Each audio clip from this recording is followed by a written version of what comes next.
ஆண்டவராகிய இயேசு கிறிஸ்துவின் நாமத்தில் உங்கள் யாவருக்கும் என்னுடைய அன்பான வாழ்த்துக்கள். இந்த நாளின் தியானத்தின் தலைப்பு அடிக்கும் அன்பர், wounds from friends. சங்கீதம் 55 சில வசனங்களை நான் வாசிக்கிறேன். தேவனே, என் ஜெபத்தை கேட்டருளும், என் விண்ணப்பத்திற்கு மறைந்திராதேயும், எனக்கு செவி கொடுத்து உத்தரவு அருளி செய்யும். சத்துருவினுடைய கூக்குரலின் நிமித்தமும் துன்மார்க்கர் செய்யும் இடுக்கத்தின் நிமித்தமும் என் தியானத்தில் முறையிடுகிறேன். அவர்கள் என் மேல் பழிசாட்டி குரோதம் கொண்டு என்னை பகைக்கிறார்கள். என் இருதயம் எனக்குள் வியாகுலப்படுகிறது. மரண திகில் என் மேல் விழுந்தது. பயமும் நடுக்கமும் என்னை பிடித்தது. அருக்களிப்பு என்னை மூடிற்று. அப்பொழுது நான், எனக்கு புறா போல சிறகுகள் இருந்தால் நான் பறந்து போய் இளைப்பாறுவேன். நான் தூரத்தில் அலைந்து திரிந்து வனாந்திரத்தில் தங்கியிருப்பேன். பெருங்காற்றுக்கும் புயலுக்கும் தப்ப தீவிரித்துக் கொள்வேன் என்றேன். ஆண்டவரே, அவர்களை அழித்து அவர்கள் பாஷையை பிரிந்து போக பண்ணும். கொடுமையையும் சண்டையையும் நகரத்திலே கண்டேன். அவைகள் இரவும் பகலும் அதன் மதில்கள் மேல் சுற்றி திரிகின்றன. அக்கிரமமும் வாதையும் அதன் நடுவில் இருக்கின்றன. கேடுபாடுகள் அதன் நடுவில் இருக்கின்றன. கொடுமையும் கபடும் அதன் வீதியை விட்டு விலகி போகிறதில்லை. என்னை நிந்தித்தவன் சத்ரு அல்ல. அப்படி இருந்தால் சகிப்பேன். எனக்கு விரோதமாய் பெருமை பாராட்டினவன் என் பகைஞன் அல்ல. அப்படி இருந்தால் அவனுக்கு மறைந்திருப்பேன். எனக்கு சமமான மனிதனும் என் வழிகாட்டியும் என் தோழனுமாகிய நீயே அவன். நாம் ஒருமித்து இன்பமான ஆலோசனை பண்ணி கூட்டத்தோடே தேவாலயத்துக்கு போனோம். மரணம் அவர்களை தொடர்ந்து பிடிப்பதாக. அவர்கள் உயிரோடே பாதாளத்தில் இறங்குவார்களாக. அவர்கள் வாசஸ்தலங்களிலும் அவர்கள் உள்ளத்திலும் பொல்லாங்கு இருக்கிறது. நானோ தேவனை நோக்கி கூப்பிடுவேன். கர்த்தர் என்னை ரட்சிப்பார். கர்த்தர் மேல் உன் பாரத்தை வைத்துவிடு. அவர் உன்னை ஆதரிப்பார். நீதிமானை ஒருபோதும் தள்ளாடப்பட்டார். நானோ உம்மை நம்பி இருக்கிறேன். இன்றைய மனப்பாட வசனம் சங்கீதம் 55 வசனம் 22. கர்த்தர் நீதிமானை ஒருபோதும் வீழ்ச்சியுட விடமாட்டார். The Lord will not permit the godly to slip and fall. தாவீதரசனின் வாழ்க்கை சம்பவங்கள் பலவற்றில் தாவீதின் குமாரனது வாழ்க்கை பல்வேறு கோணங்களில் தீர்க்க தரிசனமாய் பிரதிபலித்தது. இதோ தாவீதின் ஒரு புலம்பலை கவனியுங்கள். என் எதிரி என்னை நிந்தித்திருந்தால் அதை நான் பொறுத்து கொண்டிருப்பேன்.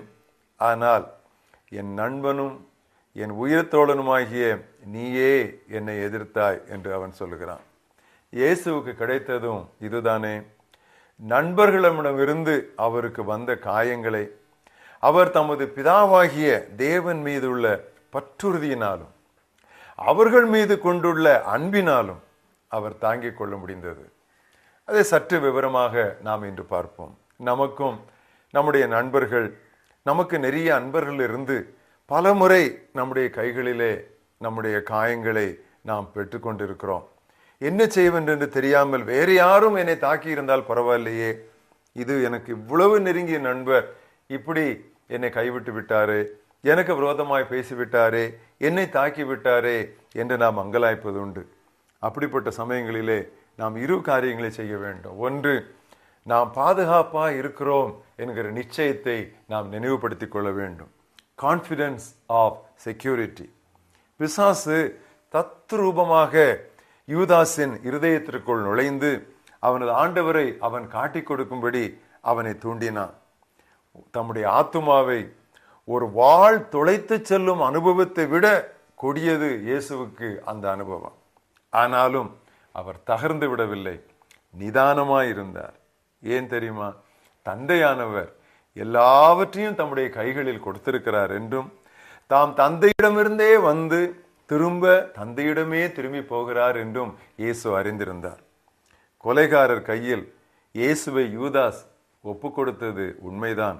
ஆனால் எல்லாவற்றையும் பிதாவானவர் தமது கையில் ஒப்பு கொடுத்து விட்டார் என்கிற அறிவினால் இயேசு யூதாஸின் செயலை, அந்த செயலினால் உண்டான வேதனையை மிக சாதாரணமாக அவர் மேற்கொண்டார். நாமும் கூட ஆண்டவர் நம்மோடு கூட இருக்கிறார். நம்முடைய காரியங்கள் எல்லாம் அவர் கையில் இருக்கிறது. அவர் நம்முடைய காரியங்களை முழுவதுமாக பராமரித்து நம்மை பாதுகாப்புடன் காத்துக்கொள்வார் என்று சொல்லி அவர் மேல் அப்படிப்பட்ட ஒரு பாதுகாப்பு நிச்சயத்தை நாம் கொண்டிருக்கும் பொழுது, யார் நமக்கு விரோதமாய் பேசினால் என்ன, யார் நம்மை தாக்கிவிட்டால் என்ன, அவர்கள் நெருங்கிய நண்பர்களாக இருந்தாலும் பரவாயில்லை, ஆண்டவர் ஒருவர் இருக்கிறார், அவருடைய கரத்திலே நான் பத்திரமாய் இருக்கிறேன் என்கிற நிச்சயம் நம்மை தாங்கி தூக்கி பிடிக்கும். இரண்டாவது, இயேசு கிறிஸ்து இதை எப்படி அவர் மேற்கொண்டார் என்றால், அன்பின் பணி, சர்வீஸ் ஆஃப் லவ். நாம் அதிகம் நம்பியவர்கள் நம்மை கைவிடும் போது நாம் வெகுவாய் பாதிக்கப்படுகிறோம். அவர்களை திட்டுகிறோம், அவர்கள் பக்கமாக திரும்புவதே இல்லை. ஆனால் இயேசுவும் எல்லா காரியங்களிலும் நம்மை போலவே சோதிக்கப்பட்டதால் அவருக்கும் இவ்வித சோதனைகள் கண்டிப்பாக வந்திருக்கும். ஆனால் அவர் என்ன சொன்னார் தெரியுமா, என்ன செய்தார் தெரியுமா?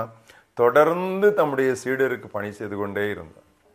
முன்பை விட கூடுதல் அன்பை இப்பொழுது அவர்கள் மீது அவர் சொரிந்ததால் இந்த சோதனையை அவர் மேற்கொண்டார். இதோ யோவான் எழுதியதை கவனியுங்கள்.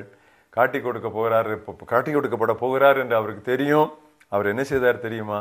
அப்படிப்பட்ட நேரத்தில் அவர் ஒரு பாத்திரத்தில் தண்ணீர் ஊற்றி சீடர்களுடைய பாதங்களை கழுவி இடுப்பில் கட்டியிருந்த துண்டால் அவருடைய பாதங்களை துடைக்க துவங்கினார். இதுதான் அன்பின் பணி, அன்பின் சேவை, சர்வீஸ் ஆஃப் லவ் என்பது.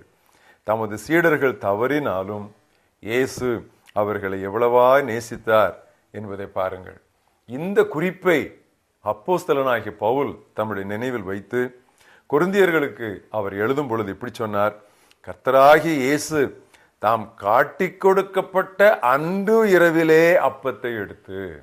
பாருங்க, அதுலதான் அந்த உண்மையான சத்தியம் வருது. அன்பின் பணியை, அன்பின் சேவையை எந்த காரணத்தை இட்டும் நாம் நிறுத்தக்கூடாது. காட்டிக் கொடுத்தவனையும் அவர் அந்த ராவிருந்தில் சேர்த்து கொண்டார். பாருங்கள், இதுவல்லவோ அன்பு. மக்கள் நல்லவர்களாய் இருந்தால் என்று அல்ல, அவர்கள் கெட்டவர்களாய் இருந்தாலும் நாம் அவர்களை நேசிக்க வேண்டும். Not because of their goodness, but in spite of their badness we should continue to love them. அப்படி நாம் ஒரு தீர்மானம் எடுக்காவிட்டால் இந்த உலகிலே நாம் அன்பு செலுத்தக்கூடிய நபர்கள் ஒருவருமே இருக்க மாட்டார்கள்.